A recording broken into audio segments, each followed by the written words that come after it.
तो आज हमारे सामने एक भारत पाकिस्तान क्रिकेट मैच का विश्लेषण है जिसमें भारत 61 रनों से जीता। हाँ, लेकिन ये कोई सीधी सादी मैच रिपोर्ट नहीं है। नहीं, बिल्कुल नहीं। हमारे हाथ जो लगा है वो एक YouTube चैनल का वीडियो ट्रांसक्रिप्ट है और इसमें मैच का जो विश्लेषण है उसका अंदाज बहुत ही तीखा, बहुत भावनात्मक और आक्रामक है। बिल्कुल। तो आज हम सिर्फ स्कोर कार्ड नहीं समझने वाले। हमारा मिशन है इस नजरिए को, इन तर्कों को और उस भावनाओं को डिकोड करना जो इस तरह की कमेंट्री में दिखती है। हाँ, और ये सिर्फ क्रिकेट कमेंट्री नहीं है, इसे हम कह सकते हैं एक तरह का राष्ट्रवादी फैन वॉर। एग्जैक्टली एक ऐसा अंदाज जो खेल से ज्यादा सामने वाले को नीचा दिखाने पर फोकस्ड है। और यही बात इसे दिलचस्प बनाती है। ये स्रोत हमें सिर्फ मैच की कहानी नहीं बता रहा, नहीं, ये हमें उस मीडिया इकोसिस्टम की एक झलक दे रहा है जहां ऐसा कंटेंट न सिर्फ बनता है बल्कि वायरल भी होता है। सही बात है। राष्ट्रीय गौरव की लड़ाई में बदल दिया जाता है और फिर इस लड़ाई को जीतने के लिए शब्दों और तर्कों के हथियार गढ़े जाते हैं। हाँ, और इसकी शुरुआत भाषा से ही होती है। कमेंटेटर पाकिस्तानी टीम के लिए कुछ ऐसे शब्दों का इस्तेमाल करता है जो बहुत अपमानजनक हैं। बहुत ज्यादा। एक लाइन जो बार बार दोहराई जाती है वो है, हम बाप हैं तुम्हारे। ये लाइन सिर्फ एक तंज नहीं है ना? ये तो एक तरह का, क्या कहते हैं, मनोवैज्ञानिक युद्ध है। बिल्कुल, साइकोलॉजिकल वॉरफेयर। ये पहले ही पल से पूरे मुकाबले का टोन सेट कर देता है। हाँ, ये सिर्फ क्रिकेट की आलोचना नहीं है, ये दोस्तों को मनोवैज्ञानिक तौर पर छोटा और कमजोर दिखाने की कोशिश है। और जब आप भिखारी जैसे शब्द इस्तेमाल करते हैं, हाँ, या फिर पाकिस्तानी फैंस पर तंज कसने के लिए एक मशहूर गाने की पैरोडी बना देते हैं। मैं तेरे प्यार में क्या क्या ना बना, आगा कभी बना कुत्ता कभी कमीना। एग्जैक्टली। तो आप खेल के दायरे से बहुत बहुत आगे निकल जाते हैं। आप एक ऐसी कहानी बना रहे हैं जिसमें एक पक्ष पूरी तरह से श्रेष्ठ है और दूसरा पूरी तरह से अधीन। ये एक तरह का मीम कल्चर भी तो है, जहां अपमान को मजेदार और शेयर करने लायक बना दिया जाता है। बिल्कुल। तो ये तो हुई भाषा की बात, लेकिन इस भाषा का इस्तेमाल मैच के किन पलों को एक कहानी की तरह पेश करने के लिए किया गया? जाहिर है कहानी की शुरुआत तो टॉस से ही हुई। हाँ, और कमेंटेटर के हिसाब से पाकिस्तान के कप्तान सलमान अली आगा का टॉस जीतकर पहले गेंदबाजी करने का फैसला वही मैच का टर्निंग पॉइंट था। उसे एक स्ट्रेटेजिक मिस्टेक से कहीं ज्यादा एक बुनियादी नासमझी की तरह दिखाया गया है। हाँ, उनका तर्क है कि भारत तो पहले बल्लेबाजी करना ही चाहता था और इसके पीछे एक ठोस क्रिकेटिंग वजह भी दी गई है। उनका मानना है कि कोलंबो की इस पिच पर, जो पहले भी यूज हो चुकी थी, दूसरी पारी में गेंद स्पिन होकर फंसने लगती है, तो रन बनाना लगभग नामुमकिन हो जाता है। तो पाकिस्तानी कप्तान ने टॉस जीतकर भी भारत को वही दे दिया जो उन्हें चाहिए था। बिल्कुल। और इस ट्रांसक्रिप्ट में ये भी लिखा है कि सूर्य कुमार यादव ने टॉस के समय कहा भी था कि वो पहले बैटिंग ही करना चाहते थे। अच्छा, तो ये एक छोटी सी घटना नहीं रह जाती। नहीं, ये भारतीय टीम की बेहतर तैयारी और पाकिस्तानी कप्तान की नादानी का पहला सबूत बन जाती है। यहीं से वो नैरेटिव बनना शुरू होता है। और इसी नैरेटिव को आगे बढ़ाते हुए बल्लेबाजी की बात होती है। ईशान किशन के प्रदर्शन को उसे भारत की जीत में सबसे बड़ा अंतर पैदा करने वाला बताया गया है। हाँ, लेकिन दिलचस्प बात यह है कि कमेंटेटर साथ में ये भी दावा करता है कि अगर किशन जल्दी आउट हो जाते और भारत मान लीजिए 130-35 रन ही बना पाता, तब भी भारत ही जीतता। वो कहते हैं मैं इनको 135 रन बोल के गया था, लेकिन भाई ये 114 रन पे ऑल आउट हो गए। हाँ, ये अपनी विशेषज्ञता साबित करने का एक तरीका है। एग्जैक्टली। वो कह रहे हैं कि मैंने तो कम से कम स्कोर का अनुमान लगाया था, पाकिस्तानी टीम तो उस लायक भी नहीं निकली। ये बात मुझे गेंदबाजी वाले हिस्से में और भी साफ दिखी, खासकर हार्दिक पांड्या को लेकर। हाँ, वो तो बहुत ही कमाल का एंगल था। जब वो बल्लेबाजी में 0 पर आउट हुए तो कमेंटेटर ने इसे पाकिस्तान की गलती बता दिया। ये सुनने में कितना अजीब लगता है, आपका एक बड़ा खिलाड़ी आउट हुआ है और आप कह रहे हैं कि ये दूसरे की गलती है। हाँ, क्योंकि ये उस कहानी में फिट बैठता है।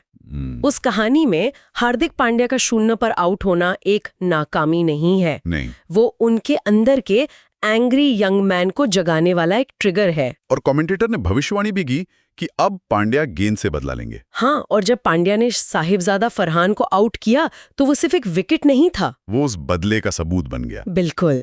लेकिन ये बदले वाली कहानी सुनने में तो बड़ी फिल्मी लगती है, पर क्या ये असल में हुआ होगा या ये सिर्फ एक अच्छा इत्तेफाक था जिसे कमेंटेटर ने अपनी कहानी में बड़ी चालाकी से फिट कर लिया? यही तो नैरेटिव बिल्डिंग की खासियत है ना। हाँ। आप हर घटना को अपनी पूर्व निर्धारित कहानी के हिसाब से मोड़ लेते हैं।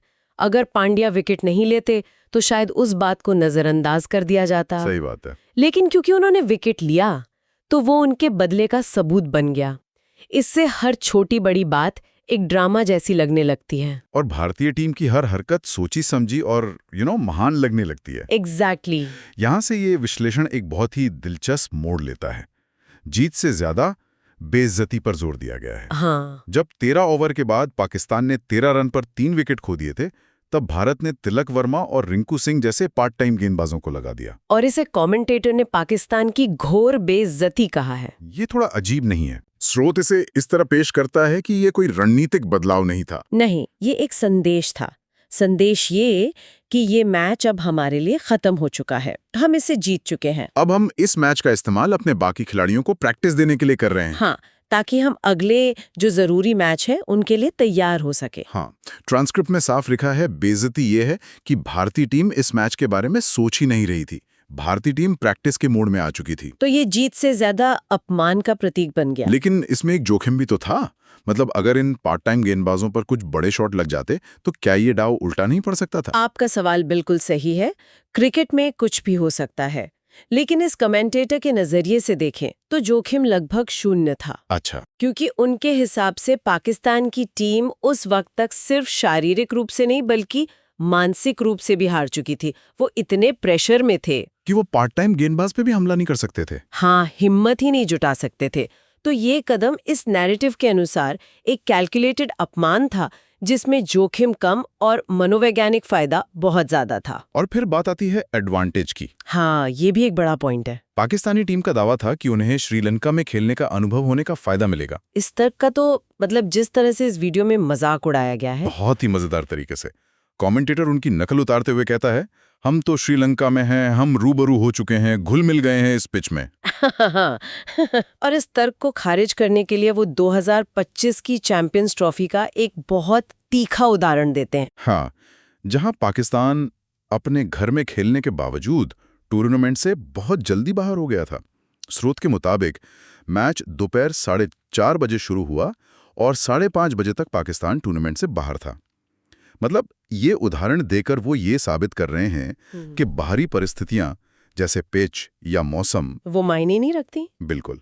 और यहीं पर वो अपना सबसे बड़ा तर्क पेश करते हैं। हाँ, कि असली एडवांटेज परिस्थितियों की जानकारी से नहीं बल्कि सूर्य कुमार यादव या रोहित शर्मा जैसे मजबूत कप्तानों और बेहतर खिलाड़ियों से मिलता है। एग्जैक्टली। रोहित शर्मा के बारे में कहा गया कि वो बार बार टॉस हारने के बावजूद वर्ल्ड कप और चैंपियंस ट्रॉफी जीत कर आए हैं। तो ये सीधे तौर पर कौशल को किस्मत या परिस्थितियों से ऊपर रखने वाली बात है। हाँ, ये पूरी बहस को कौशल बनाम बहाने पर ले आता है। बिल्कुल। स्रोत का संदेश साफ है, भारत अपने कौशल, अपनी रणनीति और अपने खिलाड़ियों के दम पर जीतता है, जबकि पाकिस्तान और उसके समर्थक इस कमेंटेटर के अनुसार अपनी हार का कारण बाहरी चीजों में ढूंढते हैं, जैसे कि भारतीय टीम को ट्रैवल नहीं करना पड़ा या वो एक ही पिच पर खेले। हाँ, और उन बहानों पर तंज कसने का अंदाज भी देखने लायक है। वो तो कमाल है। कमेंटेटर कहता है, बिल्कुल, गौतम गंभीर ड्रेसिंग रूम में सोता है और रोहित शर्मा जहां पे लेग अंपायर खड़ा हो रहा है वहां पे सोता है चारपाई डाल के। मतलब तंज कसने का भी एक अलग ही लेवल है। ये उन सभी तर्कों को पूरी तरह से रिडिक्यूल करने का, मजाक उड़ाने का एक तरीका है। और ऐसा करके वो अपनी कहानी के अंतिम अध्याय पर पहुंचते हैं। हाँ, वो ये स्थापित कर देते हैं कि भारत की जीत किसी एक दिन के अच्छे प्रदर्शन या किस्मत का नतीजा नहीं है। नहीं, ये एक ऐसी व्यवस्था का नतीजा है जो मौलिक रूप से पाकिस्तान से बेहतर है। ये जीत किसी बाहरी कारक पर निर्भर नहीं है, बल्कि टीम की आंतरिक क्षमता इतनी ज्यादा है कि टॉस या पिच जैसी बातें बेमानी हो जाती हैं। बिल्कुल। तो कुल मिलाकर इस स्रोत का सार यह है कि भारत की ये जीत सिर्फ एक मैच में मिली जीत नहीं थी। नहीं, ये कौशल, रणनीति और मानसिकता में पूर्ण दबदबे का प्रमाण थी। हाँ, कमेंटेटर के हिसाब से ये प्रतिद्वंदिता, ये राइवलरी अब एक तरफा हो चुकी है। हाँ, और वो इस बात को बहुत ही जोरदार शब्दों में कहते हैं जो इस पूरे विश्लेषण का निचोड़ है। बिल्कुल। वो कहते हैं, भारतीय टीम अगर रातों रात हमें अपने 15 खिलाड़ी भी बदलने पड़ जाएं तो भी इस पाकिस्तान टीम से हमारी हल्की परफॉर्मेंस हो ही नहीं सकती। और इससे भी आगे जाकर वो कहते हैं, हमारा खराब खेल भी पाकिस्तान के अच्छे से अच्छा होगा। ये एक बहुत बहुत बड़ा बयान है। हाँ, ये सिर्फ ये नहीं कह रहे कि भारत की टीम बेहतर है, ये कह रहा है कि दोनों टीमों के बीच का अंतर अब इतना ज्यादा हो गया है कि उनकी तुलना करना ही बेकार है। हाँ, ये एक तरह से दूसरे को रेस से बाहर कर देने जैसा है। और अंत में वो इस पूरी राइवलरी के विचार को ही खारिज कर देते हैं। वो कहते हैं काहे की राइवलरी, घंटे की राइवलरी, कोई राइवलरी नहीं है। और ये इस पूरे विश्लेषण के आक्रामक और वर्चस्ववादी लहजे को उसके चरम पर ले जाता है। बिल्कुल। तो ये विश्लेषण एक दिलचस्प सवाल छोड़ जाता है। खेल, खासकर ऐसे कट्टर प्रतिद्वंदियों के बीच, मैदान पर कब खत्म होता है और मैदान के बाहर कहानी बनाने का सिलसिला कब शुरू होता है? सही बात है। और उससे भी बड़ा सवाल ये है कि क्या डिजिटल युग में, खासकर YouTube जैसे प्लेटफॉर्म पर, खेल की कमेंट्री का मकसद खेल को समझाना रह गया है, या फिर अपने ट्राइब या फैन बेस को एक ऐसी कहानी देना है जो उनकी भावनाओं को संतुष्ट करे, भले वो सच्चाई से थोड़ी दूर हो। हाँ, और जब ऐसी कहानियां वायरल होती हैं तो क्या वो खेल से भी बड़ी हो जाती हैं?